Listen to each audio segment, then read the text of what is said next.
qu'on soit intellectuel ou pas intellectuel, on est tous confrontés à des difficultés d'adaptation quand on arrive dans un pays. Vice-versa, quand les Occidentaux, les Français viennent ici, ils sont confrontés aussi à des difficultés qui sont liées à la culture, au climat, à pas mal de choses. C'est-à-dire qu'on rentre, il y a toujours des gens qui vous disent de venir. Ce n'est pas toujours le cas. Il y en a qui disent, ah mais en Bambara, ils disent, mais toi tu cherches à venir, nous on cherche à partir depuis, tu as la chance d'être là-bas, qu'est-ce que tu as à venir? Donc si jamais vous n'avez pas foi en vous, vous ne croyez pas en vous-même, et que vous n'entendez que ça, parce que c'est une majeure partie des personnes qui vous disent ça, vous dites, effectivement c'est vrai, il y a des problèmes politiques, il y a des problèmes du climat, il y a la charge de la société, donc du coup tout ça, ça décourage. C'est pour ça que moi je dis, à chaque fois quand on a un projet, il faut croire en soi d'abord. Quel que soit le projet. On sait qu'il y a des réalités, des difficultés, on sait que ça ne va pas être facile, mais il faut croire en soi. Je veux ça et je vais trouver les moyens pour m'y mettre. Je ne les ai pas. Les gens qui quittent les petites contrées comme ça, qui partent à l'étranger, quand ils savent d'avance qu'il y a des institutions qui facilitent cette réintégration ou le retour, les gens sont plus motivés parce qu'ils vont dire, bon, de toutes les façons, même si mon projet c'est ça, cette institution, elle peut me financer ça comme projet. Donc je vais tenter ça parce que moi j'ai une source de revenus. Ça, c'est ce que je dis toujours aux gens, même moi dans mes consultations thérapeutiques, au cabinet. Je dis, vous avez des difficultés, ne croyez pas toujours que c'est les autres qui vont vous en sortir. À un moment donné, c'est vous qui savez que vous n'êtes pas bien dans votre peau, il faut aller voir le psychologue. Voilà, aller voir un psychologue, ce n'est pas un psychiatre, tout le monde n'est pas fou, mais tout le monde a des problèmes. Il n'y a pas une seule personne qui peut lever le doigt et dire, j'ai pas de problème, c'est pas vrai. Même les millionnaires, même les milliardaires. Parfois même les plus pauvres ont moins de problèmes que les plus riches. Parce que je crois que plus on a d'argent, là, je crois que ça tourne un peu là-haut. Et les gens, même s'ils savent que c'est très difficile, ils croient aux chances de réussir dans leur pays d'origine. Parce qu'ils se disent qu'on ne peut pas éternellement tendre la main aux Occidentaux, on ne peut pas éternellement croire que c'est le président qui va faire changer. Il faut que nous-mêmes on change les choses. Donc il suffit d'avoir quelques gens comme ça qui retournent d'un pays, qui disent que non, on a des capacités, on a des possibilités de réussir dans son propre pays, ça marche.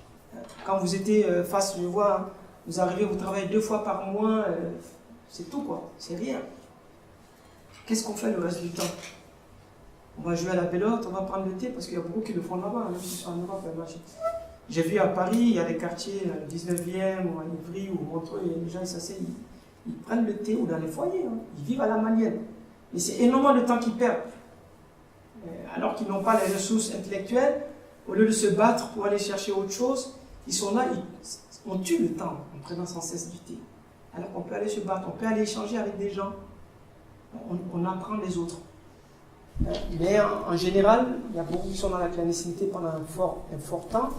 Et puis, comme c'est très difficile d'avoir les papiers, du coup, ils se découragent et ils se mettent à boire en permanence du thé. Ou à dormir toute une journée. Et là, je crois que ça ne peut qu'aggraver un peu la situation, parce que c'est du temps perdu comme ça. Hein. Donc, je crois que c'est important de revenir peut-être sur des aspects, peut-être vous avez eu 1 ou 2 expériences assez difficiles, en termes de traumatisme, en termes de souffrance que vous avez eu. Qu'est-ce que vous pouvez nous relater ici, pour qu'on puisse jauger un peu? Qu'est-ce qui vous a marqué pendant votre séjour là-bas? Vous étiez en France d'abord? Oui. D'accord. Oui. Quand tu as pensé d'aller à l'Europe là, oui. Tu ne perds plus en voir pas.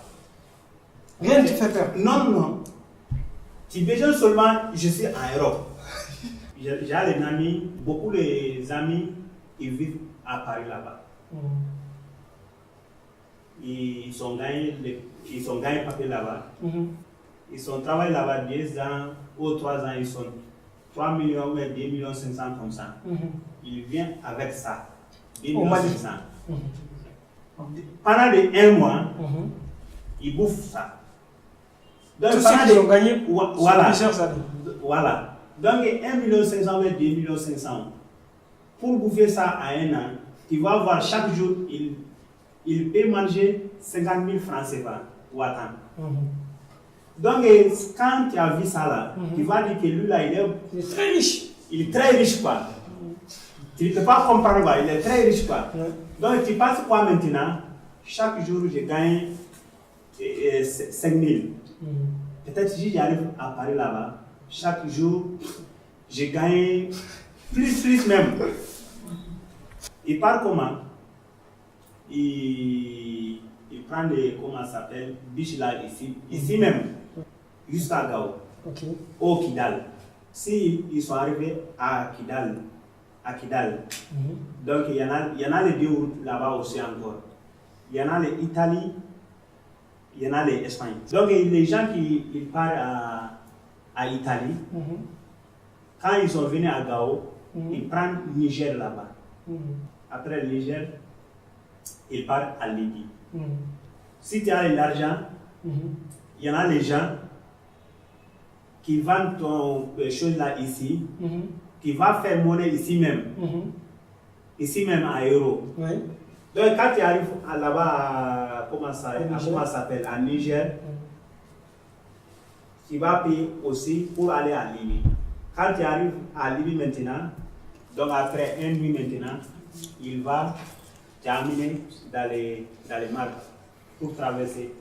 Si tu as la chance, c'est ça, tu passes. Si tu n'as pas de chance aussi, tu peux mourir là-bas. Il y en a beaucoup de gens qui mourent devant nous là-bas. Il y en a beaucoup. Vous avez vu vous-même? Oui, il y en a beaucoup. Il y en a beaucoup. Tous les gens là-bas, ils ne causent pas l'autre cause. Ils ne parlent pas d'autre chose. Europe comme ça, Europe comme ça, Europe comme ça. C'est tout, hein, toute la journée, toute la nuit. Il y en a des gens aussi, quand il a vu le mal là, il perd un peu, il dit que je ne vais pas retourner. Ils sont perdus. Voilà, ils sont perdus. Mais le coxer là qui est là-bas, le capitaine du bateau là, il sait quand les personnes assises les retourner, il va cacher notre marché pas. Parce qu'il va dire que c'est comme ça, c'est comme ça. Ça va décourager d'autres. Voilà. Donc pour eux, c'est mieux tu es là-bas, dans les mares là, c'est mieux puisque toi tu retournes dehors.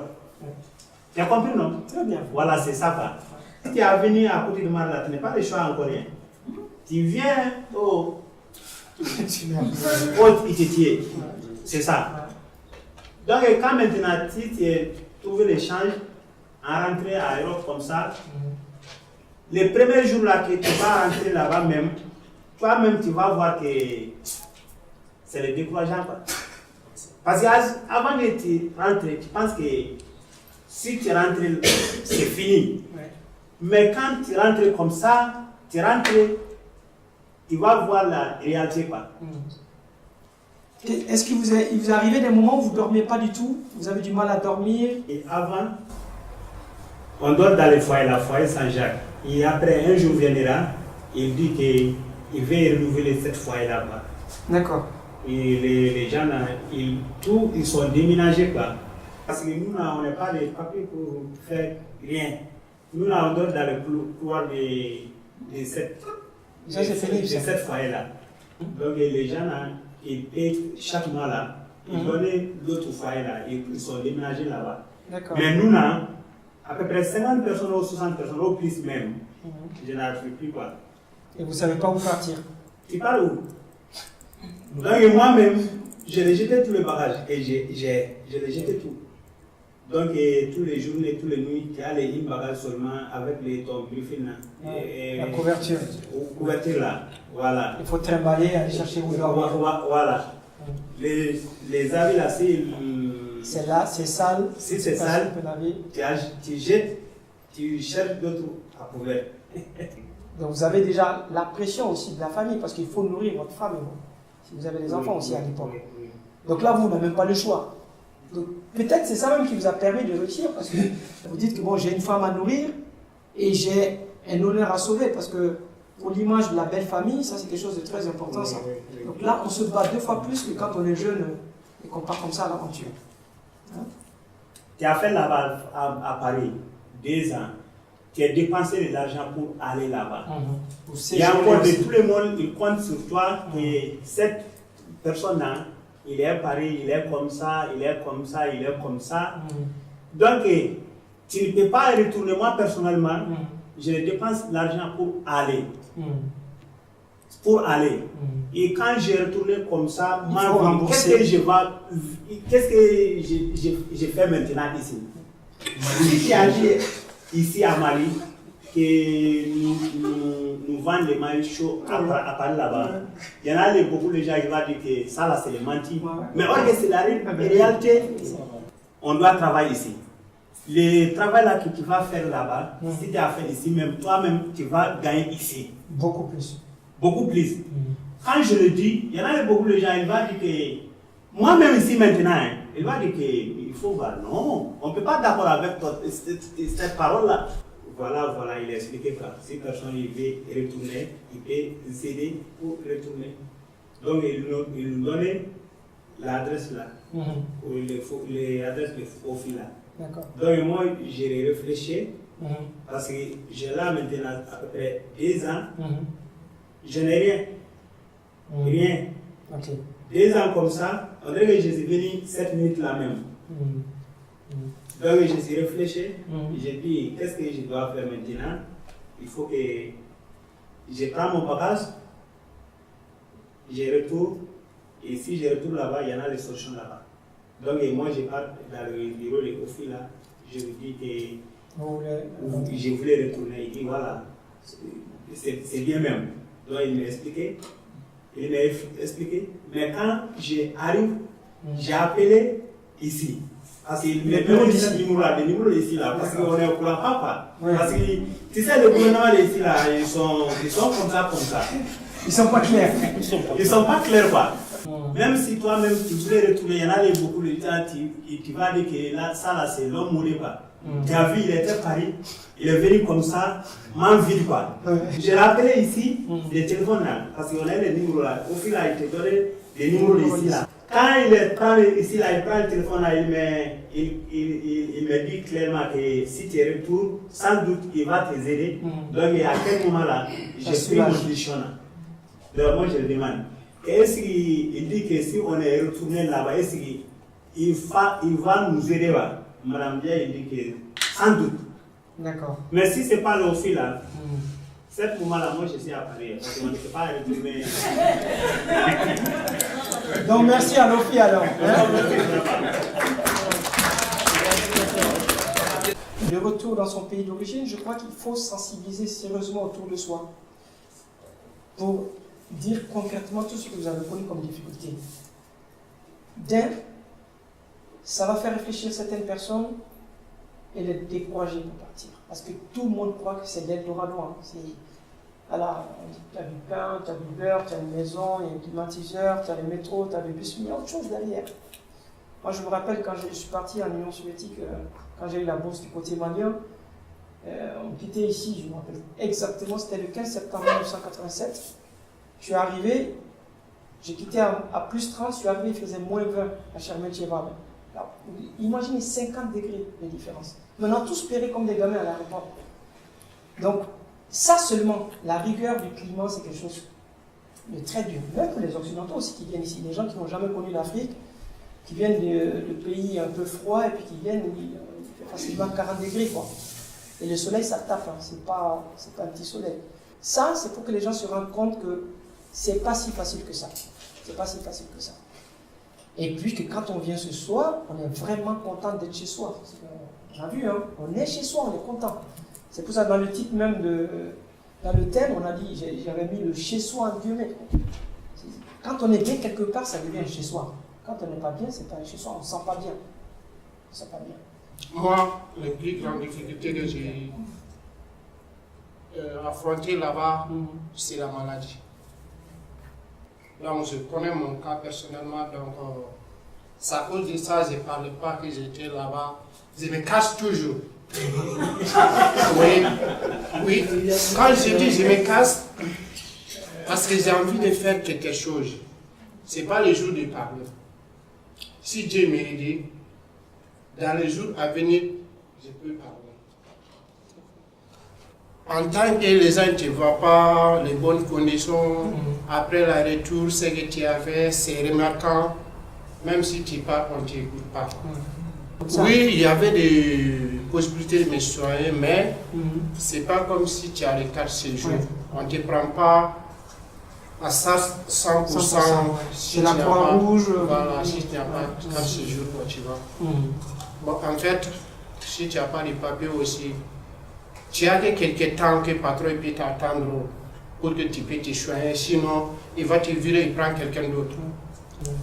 Il y a des moments, moi, avec lui, chaque jour, quand on mange à 7 heures jusqu'à demain, moi avec lui, on a fait à peu près 2 mois comme ça. C'était des moments très durs. C'était en 2010. Et est-ce que vous avez dans votre famille des gens qui disaient revenez, c'est plus la peine, parce que vous avez certainement expliqué ces difficultés à 1 ou 2 personnes peut-être? Non. À personne vous l'avez dit? Non. Vous avez gardé tout ça? Moi, tout le monde dit qu'il faut rester, malgré que tu es malade, il faut rester là-bas.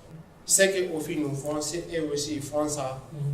Nous, on peut sensibiliser les gens. Sinon, moi, personnellement, je n'aime même pas parler de ça. Quand on retourne ici, et si quelqu'un te voit avec un chouchou qui coûte 50 000, un autre qui coûte... qu'est-ce qu'il veut penser? Tu as bien travaillé là, ouais, tu as bien travaillé, tu as plein d'argent, et voilà, et il ne pense pas que le souffrance que tu as là-bas. En 2006, on était à mémoire, en novembre, le 16 novembre, il y avait un avion qui quittait en Espagne, Gran Canaria. Et ça que l'Union européenne nous a dit, ces jours-là, il nous a dit, vous voulez retourner à vos pays, chaque personne a une enveloppe de 1500. Quand vous arrivez, 1500 euros. Et ça qu'il nous a dit, en arrivant ici, si je vous dis, à moi, on m'a donné, je ne sais pas, 1000 francs pour arriver à Calabar.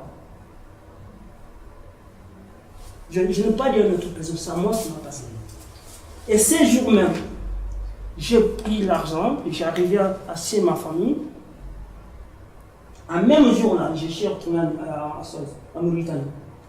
1000 francs. Moi, on m'a donné 1000 francs pour arriver à Calabar. Et te demande, tu habites dans quel quartier? On était plein de monde, on avait un sachet, 5 personnes un sachet. On te dit, comment on appelle? Tu habites dans quel quartier? Tu te dis ton quartier, et te donne 1000 francs, arrive au quartier. Je jure devant Dieu ces jours-là. En 2006, même pas une semaine, grâce à Dieu, je me suis rentré à Europe avec les pilotes. Moi, je suis rentré 3 fois. Quand je parle avec Espagnol, il me dit, les gens me connaissent, ouais. Même si je n'ai pas de dossier, il me laisse travailler parce qu'il me connaît plusieurs depuis qu'il est en 16 ans ou 17 ans. Il me dit, ouais, toi quand même, il faut travailler. Je travaille sans rien, sans document de rien. Tu vois, un autre ethnie dans un pays voisin, tu sais, toi-même tu l'as vu, cette personne il n'a pas malien, mais il a malien, il a la naissance, il a carte d'identité, il a carte d'identité, il a carte et il a tout. Est-ce que tu peux lui dire qu'il n'est pas malien? Hein? Bon, le gouvernement qui nous pousse d'aller à l'extérieur. On arrive là-bas aussi, on a un problème. Mais tu arrives à l'ambassade d'Italie, tant que malien, tu parles, je suis malien. Je viens de tel du village, je viens de telle commune, je viens de tel réseau. Il ne te facilite pas de dossier. Avoir le passeport, c'est plus mieux d'envoyer l'argent à tes familles à Bamako, qui se sont et qui règlent tout, les séjours, les catimina, les tout, pour t'envoyer ça là-bas, tant que l'ambassade ne te facilite pas. Jusqu'à la date, il finit ça. J'ai vu plusieurs Maliens qui sont permis de séjour et périmés, ils n'ont pas de séjour. Ils ne retirent pas son permis de séjour parce qu'ils n'ont pas de passeport. On est à l'extérieur, on ne mange pas là-bas. On est à l'extérieur, on ne dort pas là-bas. On est à l'extérieur, on ne gaspille pas l'argent. Comment on est en train de gaspiller? On cherche là-bas pour la ramener ici. On est à un niveau où les gens ont besoin de choses concrètes. Ils viennent tous de le dire. Oui. On peut bosser ici. Oui. Donc si vous avez vraiment une politique d'accompagnement de jeunes, ou même de moins jeunes, je crois que vous pouvez faire plus. Surtout si vous avez les moyens déjà. Je voulais aussi donner peut-être un peu la parole à M. Canet, à M. Canet et M. Diawara qui nous a rejoint un peu plus tard, qui sont migrants comme vous, mais qui ont choisi d'autres voies, c'est aussi la migration légale. Monsieur Canet, on a vu la vidéo de votre témoignage, je pense que ça peut être intéressant aussi de vous entendre. Il y a M. Diawara aussi, de voir aussi quels ont été pour vous les moments les plus difficiles les difficultés. sur place. Ça s'est bien passé quand même jusqu'à l'aller. Arrivé en France, j'ai commencé la première année en économie. Donc j'ai eu ma licence à l'université de Reims, sans problème particulier. Parce que pour les étudiants, bon, il y a tout un mécanisme organisé, c'est-à-dire qu'on sait où aller, comment avoir les logements. On a déjà un titre de séjour donc, qui nous permet de travailler 20 heures par semaine. Mais c'est vrai que les 20 heures, c'est limite, parce que nous, on voulait travailler plus, parce que pour gagner un peu plus, parce que la vie, elle est un peu chère là-bas. Moi, j'ai travaillé pendant toute l'année scolaire, on travaillait en temps partiel 20 heures. Mais pendant les vacances aussi, je ne pouvais pas rentrer au Mali parce que je pensais à travailler et à économiser pour l'année prochaine et tout. Exact. Donc ce qui fait que j'ai fait 7 ans en France, mais je suis retourné qu'une fois. Voilà, parce que, c'est dur ça. Ouais, parce qu'il fallait choisir entre les vacances ici pour aller dépenser, venir dépenser et tout, et travailler là-bas pour économiser et préparer l'année prochaine et tout. Donc j'ai préféré la deuxième option. C'est difficile d'allier travail et école. Oui, parce que déjà il y a le goût du travail, bon, le goût de l'argent, on va dire qu'on aime vraiment travailler là-bas. Mais quand on travaille beaucoup, on a du mal à réviser. En fait, comme Stéphane a si bien dit, nous, c'est vraiment la voie légale. Donc, même s'il y a des difficultés, parce que quelle que soit la voie, il y a toujours des difficultés. Tout à fait. Je n'ai pas connu personnellement, mais plutôt j'ai connu des étudiants maliens de Reims et des travailleurs maliens en Île-de-France. Donc, il y avait des Maliens qui étaient autour de moi, on travaillait ensemble. Des fois, quand je travaille, je me cachais dans les toilettes pour pleurer. Tellement que je voyais, oui, je vous jure, parce que je voyais la difficulté dans laquelle ils se trouvaient. C'était énorme, ils n'avaient pas de papiers. Le chèque sort avec les noms du propriétaire du papier. Une fois que la personne encaisse le chèque, il ne te donne pas. Donc moi, je suis au courant de cela. Des fois, je pleure tout seul quand on travaille. Parce qu'ils n'ont pas de papiers. Tout simplement. Parce que le patron, il faut un papier. Même si le patron sait que ce n'est pas toi, quand même, voilà, il peut montrer à l'IRSAF quand même. Les gens sont déclarés de toutes les façons. Mais quand on encoche le chèque, on ne dit même pas. Il y a des étudiants qui sont arrivés, qui dormaient sous l'escalier de l'université. Les étudiants qui sont partis légalement. Donc on a créé AMER. Donc j'étais le premier secrétaire général, lui il était le président. Donc il y avait d'autres membres. Donc on a mis cette association-là. Le but c'était d'accueillir d'abord les étudiants maliens. Donc quand ils arrivent, on les rencontrait à la gare de Reims. Nous avions loué une chambre, on les mettait là-bas, en attendant de trouver en fait d'autres chambres. Parce que ça nous a choqués. Il y a des étudiants qui venaient des fois, ils toquent, en fait, ils tapent à ta porte. Ah, est-ce que je peux avoir un peu de sucre? Du sucre pour mettre dans le lutins. Affaire d'amitié. Ça, c'est chaud. C'est super chaud. Des fois, quand tu parles, tu passes dans les couloirs, tu entends des grands garçons pleurer dans leur chambre. Je vous le jure. Moi, j'entends des garçons pleurer. Tellement qu'ils souffraient, qu'ils avaient des difficultés. À l'intérieur d'eux. Mais on ne peut pas dire. Ah non. Moi, franchement, je n'avais pas assez de difficultés par rapport au logement, des choses. Je n'avais pas aussi de pression pour envoyer de l'argent. Non, je n'avais pas cette pression-là. Voilà, mais quand j'ai décidé de rentrer, ma mère était un peu furieuse de l'idée de retourner comme ça. Même moi, des fois, je dis, ah, je vais rentrer, mais je vais dire non. Pourquoi? Comme le monsieur a dit, il y a des fonds. Ce n'est pas parce que les gens ne sont pas au courant de certaines choses. Pour moi, les gens sont au courant. Mais ce qui fait défaut, c'est le manque de confiance entre les gouvernés et les gouvernements. Le monsieur qui a appelé pour rentrer, si c'était à appeler la NPI, il n'allait pas venir parce qu'il ne croit jamais à la NPI. C'est pas non plus facile de rentrer. C'est pas facile de partir, mais c'est pas facile de rentrer. Retourner est plus difficile. Retourner est plus difficile. Les motivations ne sont pas les mêmes. Vous savez ce que vous avez trouvé alors que quand vous partez d'ici, vous ne savez pas ce que vous allez chercher, vous avez beaucoup d'espoir. Mais voilà, c'est pour ça que je trouvais intéressant de mettre un petit peu en lumière vos différentes expériences. Et je suis content évidemment de pouvoir montrer que les mesures d'accompagnement qu'essaye de mettre en place l'OFI avec le concours des prestataires que nous avons ici, des partenaires comme le GRDR, c'est ce qui crédibilise le dispositif et c'est ce qui rassure. Quand on appelle depuis Paris pour voir si on existe vraiment, c'est pour se rassurer. C'est-à-dire, bon, j'ai envie de tenter, j'ai envie de franchir le pas du retour, j'ai envie d'entreprendre ou de faire quelque chose au Mali, parce que certains sont, voilà, comme Madame a témoigné dans sa vidéo, on voit qu'il y a la fierté aussi de son pays, et donc il y a la volonté de faire quelque chose, ils croient en leur potentiel. Ce qui fait défaut, c'est l'accompagnement. Et l'accompagnement de l'OFI, il n'est pas que financier, il est surtout technique, et je remercie le GRDR, parce que c'est vraiment ces partenaires-là qui font le travail au quotidien. Donc en tout cas, merci pour vos partages d'expérience, merci pour votre